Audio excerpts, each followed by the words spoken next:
매일 아침 꼭 챙겨야 할 뉴스 딱 3개만 골라서 깊게 들여다봅니다. 뉴스 세계 시간인데요. 오마이뉴스의 곽우신 기자 모셨습니다. 어서 오세요. 네, 안녕하세요. 그리고 김보혁 기자 모셨습니다. 안녕하십니까? 어서 오세요. 네, 저 많은 분들이 인사 건네주고 계시는데요. 박로스님 2020 다사다난했습니다. 촌철님들 모두 힘나는 마무리 되세요라고 인사 주셨고요. 나는 왜님도 올해 모두 고생하셨습니다. 그다음에 상록수님 한 해 마지막 날 무지 춥네. 촌철님들 건강하시고 새해 복 많이 받으세요라고 인사 건네주셨는데요. 자, 우리 촌철님들도 한 해 마무리 잘하시기 바라고요. 두 분도 한 해 고생 많이 하셨습니다. 네, 아닙니다. 네. 자, 그래도 마지막 알차게 꾸며야죠. 네. 첫 번째 뉴스 가보죠. 네, 청와대가 개각을 단행했습니다. 30일 하루에만 3차례에 걸쳐 인사 발표를 했는데요. 우선 초대 공수처장 후보에 김진욱 헌법재판소 선임연구관을 지명을 했습니다. 이어서 3개 부처에 대한 장관급 인사가 있었는데요. 법무부 장관 후보자에 박범계 국회의원, 또 환경부 장관 후보자에는 한정혜 의원, 국가보훈처장에는 황기철 전 해군 참모총장을 내정했습니다. 마지막으로 노영민 대통령 비서실장, 김상조 정책실장, 또 김종호 민정수석 비서관이 동반 사의를 표명을 했습니다. 이제 국민의힘 중심으로 이번 인사에 대해서 거세게 반발하는 목소리가 나오고 있습니다. 특히 이제 주요 타깃은 김진욱 공수처장 후보와 박범계 법무부 장관 후보자인데요. 국민의힘 어제 논평에서 법무부가 이제 무법부가 될 것이다라면서 친문 갑질 여당 법사위원이라고 박범계 의원을 비판했고요. 친문 청와대 사수처가 될 것이다 공수처가 이런 표현도 썼습니다. 국민의힘 측에서는 이제 공수처장 후보 추천위원이었던 이원 변호사, 한석훈 성균관대 법학전문대학원 교수를 통해서 후보 의결 무효 소송 또 효력 집행정지 신청을 서울행정법원에 낸 상황인데요.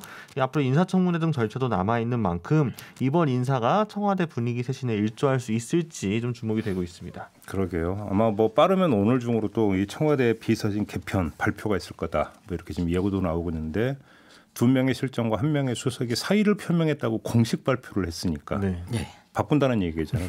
100%. 오늘 조간신문 보면 아예 이름까지 확정적으로 제목에 그러니까요. 쓴 신문도 있더라고요. 그러니까 비서실장은 거의 똑같은데요. 예, 유영민 전 과학.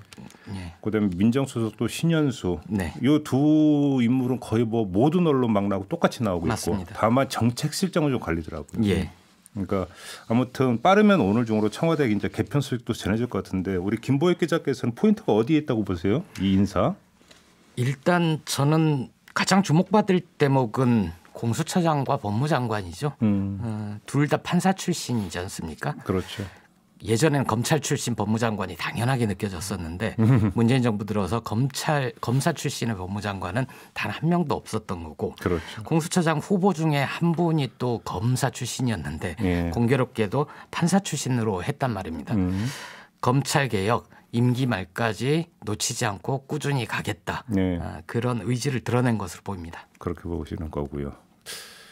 노무현 정부 때 법무부 장관으로 판사 출신의 강금실 예.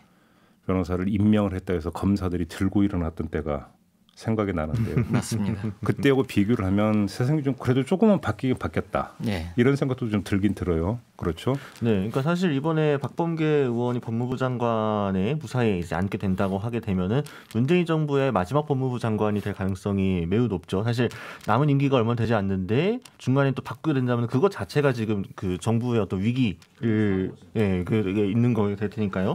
그렇다면은 지금 추미애 장관이 마저 다 하지 못한 이제 공수처의 안정적인 출범이라든가 검찰 개혁 지금 또 여단에서는 시즌 2를 이야기하고 있으니까요.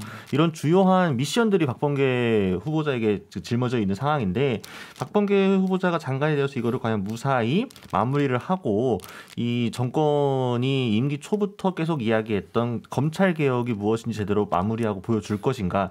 그리고 여기에 어떻게 보면 문재인 정부가 나중에 평가를 받더라도 잠깐만요. 이 볼펜은 좀 그냥 놔두시기 바랍니다. 네. 자꾸 잡음이 들어가고 있습니다. 네네네. 그러니까 저 문재인 대통령이 나중에 어떻게 평가받을지 역시 어떻게 보면 박범계 장관 후보자에 달려 있지 않을까 이렇게 생각해 볼 수 있을 것 같은데요. 그래요. 네. 국민의힘이 야당으로서 비판은 당연한 건데 네. 친문 청와대 사수처다. 이건 좀 과한 것 같습니다. 왜냐하면 친문이라고 하면 뭔가 문재인 대통령하고 친소 관계가 좀 조금이라도 있어야 되는데 네. 이분이 판사 출신의 김현장 변호사의 헌재에 있었단 말이에요. 네. 그런 점에서 그리고 또 추천한 기관이 대한변협 추천이고 그렇죠. 도대체 어떤 점에서 친문이라고 비판을 하는지 좀 수긍하기 힘듭니다. 아무튼 이제 인사청문회가 열리게 될 텐데 인사청문회에서 이제 어떻게 이제 공세를 펴고 또 어떻게 방어를 할지가 이제 관심사 아니겠습니까? 근데 문제는 이제 뭐냐면 이게 원천 보유다 이렇게 이제 주장을 하기 때문에 저번에 좀 저희도 이제 성일종 국민의힘 비대위원하고 인터뷰를 할 때 인사청문회는 응하는 거냐라고 이제 계속 그 질문을 했는데 미적이다 이렇게 이제 답변을 하던데요. 인사청문회에 응한다라고 한다면 이제 그 공세를 어떻게 펼지도 이제 궁금한데 이제 벌써 보도가 나오는 게 무슨 강남구 대치동에 12억짜리 전세에 살고 있다. 일단 이제 보도가 이렇게 나오고 자녀 교육 때문에 여기다 간 거 아니냐. 뭐 이런 식의 이제 보도가 이제 시작이 되고 있던데 강남 구민분들께서 분노해야 되는 거 아닙니까? 왜요? 아니 이제 강남구에 전세 12억이 있기 때문에 부도덕한 혹은 비도덕한 인물 인식으로 몰아가고 있으니까요. 아 예. 아무튼 이제 그 개인적인 어떤 그 도덕성 문제는 지금까지 그 추천이 되는 과정에서는 이제 그러니까 거의 이야기가 나오지가 않았는데 인사청문 국면으로 이제 넘어가면 아마 이제 뭐 이쪽에 이제 초점을 맞추지 않겠습니까? 그게 어떻게 나올지를 좀 지켜봐야 되는 그런 문제인 것 같고요. 그다음에 현역 의원 불패 신화는 또 이어질지도 사실은 좀 궁금하긴 합니다. 그렇죠. 자, 두 번째 뉴스로 넘어가죠. 네, LG 트윈타워 청소 노동자들이 노동조합을 설립한 후 사측과 갈등을 겪다가 집단 해고 위기에 지금 내몰려 있는 상황입니다. 계약 종료일이 오늘인데요. 1년 전에 노동조합을 만든 이들 청소 노동자들이 한 달 전이었죠. 지난 11월 말에 이번 12월 31일로 계약이 끝난다는 통보를 받았다고 합니다. 지금 지난 16일부터 파업에 들어가서 LG 트윈타워에서 네. 그런데 지금 뭔가 계속 잡음이 들어오고 있는데 아까 마스크 소리 같은데 볼펜은 아닌 것 같고 조금만 좀 떨어져서 한번 좀 말씀 좀 해줘보세요. 해서요. 네. 지금 이제 16일부터 파업에 들어가 있는 상황이고 LG 트윈타워에서 농성 중입니다. 노조 탄압 중단, 고용 승계 등을 요구하고 있는데요. 국왕노총 수등에게 좀 면담을 요구하고 있지만 아직까지 성사는 되지 않고 있다고 합니다. 네. 그래서 어제였죠. 더불어민주당 을지로위원회 소속 우원식, 박홍근, 박영순, 이동주 의원 등이 이들 찾았습니다. 현장에서 이제 박홍근 의원은 용역 회사가 바뀌면 고용 승계는 마땅히 되는 것인데 납득이 안 간다라면서 이 대기업 건물인 만큼 마땅히 사회적 책임을 다해야 하는데 안타깝다라고 평했습니다. 네. 그러면서 이제 더 큰 갈등으로 가기 전에 원청 LG가 적극 나서서 해결하라고 하겠다라고 밝히는 듯 최선을 다하겠다고 사태 해결을 약속했습니다만 이들의 실직 위기가 실제로 해소될 수 있을지 너무 늦은 대처는 아닌지 우려도 나오고 있습니다. 네, 아무튼 저 우리 애청자 여러분들의 좀 약간 양해 말씀을 좀 구해야 될 것 같습니다. 지금 약간 마이크에 좀 문제가 생긴 것 같은데 계속 이제 아주 규칙적으로 지금 잡음이 좀 들어가고 있어요. 이거 좀 기술적으로 좀 검토를 해야 될 것 같은데 그래도 방송은 진행이 돼야 되기 때문에 잡음이 좀 들어가더라도 우리 애청자 여러분들 조금만 좀 참고 들어주시길 좀 부탁을 좀 드리겠고요. 아무튼 이야기는 이어가야죠. 네. 노조 이야기가 나오는데 지금이 어느 시절인데 지금 이런 이야기가 계속 나옵니까? 그죠? 그러니까 한마디로 이야기하면 어떻게 되는 겁니까? 노조를 인정 못하겠다 이런 건가요? 보통 용역업체가 바뀌더라도 거기에서 일하던 노동자들은 고용이 승계가 되는 게 이쪽 업계의 보편적인 일이었나 봅니다. 그런데 이제 유일하게 지금 승계하지 않는 이유, 과거와 달라진 점 이걸 보면 1년 전에 노동조합을 만들었고 노동자들이 목소리를 키우기 시작했다. 이거밖에 없거든요. 그러니까 노조 탄압이라는 얘기가 나오는 거죠. 그러니까 물론 사측에서는 노조 탄압 때문이라고 하지 않겠죠. 당연히 그런 이야기를 하고 있지는 않고요. 다만 조섭에 지금 정실하게 응하고 있었는지는 좀 의문이기는 합니다. 왜냐하면은 원래 정부 권고에 따르면 용역업체가 변경이 되더라도 원청에서는 이제 그 노동자들의 고용을 보장해주도록 노력할 것이 되어 있거든요. 근데 실제로 그럼 LG가 평소에 좀 착한 기업 뭐 이런 식으로 인식이 많이 되어 있지 않습니까? 그렇죠. 사회적 기업 활동도 많이 하고 뭐 의인상도 주고 남모르는 착한 일을 많이 하는 기업으로 알려져 있죠. 네, 근데 이제 실질적으로 본인들이 이제 하청을 맡아서 관리하는 건물에 이런 사고가 일어나고 있는데 제대로 지금 나서지 않고 있다라고 하는 거는 좀 밖에서 보여준 이미지와 별개로 좀 이율배반적인 태도가 아닌가 이런 비판이 나오는 거죠. 설마 어느 재벌 따라서 문호조 이야기하고 이러는 건 아니겠죠? 설마 그렇지는 않을 텐데요. 설마 그건 아니겠죠? 이분들이 LG타워에서 농성을 하고 있는데 고위 임원들이 타는 엘리베이터 근처에는 접근하지 못하게 한다거나 뭐 이런 식의 그 보안업체 직원들이 그런 식으로 일을 하고 맡고 있다 그러더라고요. 그래요? 시위는 원래 알리기 위한 거잖아요. 그렇죠. 근데 시위의 효과를 반감시키는 여러 가지 활동들이 있나 봅니다. 이게 뭐 예를 들어 뭐 총수 교체 이후에 나타난 뭐 새로운 현상이 이렇게도 혹시 진단할 여지가 있는지도 모르겠네요. 아마 잘 모르지 않을까 싶습니다. 총수는? 예. 근데 어떻게 보면요, 이제 지금 이게 원래 LG 트윈타워가 LG 계열사인 SNI 코퍼레이션에서 관리를 하고 있고요. 이걸 지금 지수 INC에 재하청을 줘서 관리를 하고 있던 겁니다. 근데 이제 지수 INC가 이제 총수 일가의 뭐 친척이 지분이 갖고 있는 이런 업체였기 때문에 이번에 백상기업으로 바꾸는 게 어떻게 보면은 이제 친척이 관리하던 업체에서 좀 다른 외부 업체로 옮기는 거니까 사실 변경만 놓고 보면 긍정적으로 평가할 부분도 있거든요. 그런데 그 과정에서 고용이 승계되지 않는다. 그 이유가 좀 명확하지도 않고 사측에서 설명도 안 하고 있으면 이 노동자들 입장에서는 혹시 작년에 노조 만들어서 활동했던 것 때문에 지금 핑계로 잡고 있는 거 아닌가 이런 합리적 의심이 드는 거죠. 알겠습니다. 총수께서 저희 방송 좀 들었으면 좋겠습니다. 네. 자, 마지막 뉴스로 넘어가죠. 네, 서울중앙지방법원이 정광훈 사랑제일교회 목사의 명예훼손 및 공직선거법 위반 혐의에 대해 무죄를 선고했습니다. 검찰은 징역 6개월을 구형했지만 1심 재판부는 범죄의 증명이 없는 경우에 해당한다 이렇게 결론을 내렸는데요. 정광훈 목사는 즉시 풀려나서 지지자들을 만났습니다.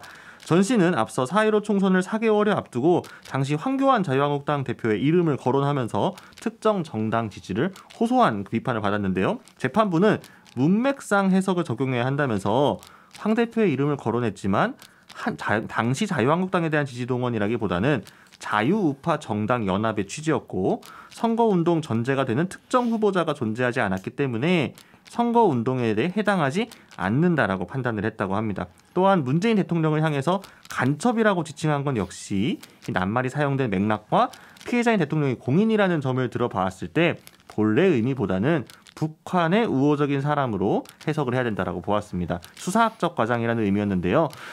재판부는 다만 선고에 앞서서 이날 판결이 정광훈 목사의 또 다른 사건인 광복절 불법 집회 등의 사건과는 별개인 점을 강조를 했고요.